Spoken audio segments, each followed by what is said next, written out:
কলকাতায় বঙ্গ জ্যোতিষ রত্ন ও ধর্মরত্ন সম্মানে ভূষিত বারোবিশার পবিত্র সরকার। 2026 সালের বঙ্গ জ্যোতিষ রত্ন সম্মান ও ধর্মরত্ন সম্মানে ভূষিত হলেন কুমারগ্রাম ব্লকের বারোবিশার বাসিন্দা জ্যোতিষী পবিত্র সরকার। গত 8ই ফেব্রুয়ারি কলকাতায় অনুষ্ঠিত ওম পণ্ডিত বৈদিক অ্যান্ড অ্যাস্ট্রো একাডেমি চতুর্থ বার্ষিক সম্মেলনী সভায় তাকে এই সম্মান জানানো হয়েছে।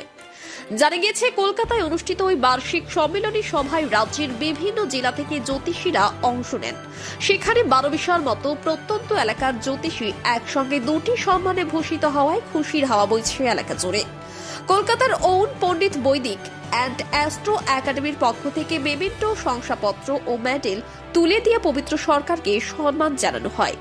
জ্যোতিষী পবিত্র সরকার বলেন, অসংখ্য ধন্যবাদ জানাই ওম পণ্ডিত বৈদিক অ্যান্ড অ্যাস্ট্রো একাডেমিকে। এই দুটি সম্মান জ্যোতিষ শাস্ত্র নিয়ে কাজ করার জন্য আমাকে আরো অনুপ্রেরণা যোগাবে। Bureau report, UB live news, খবর যখন আমরা তখন।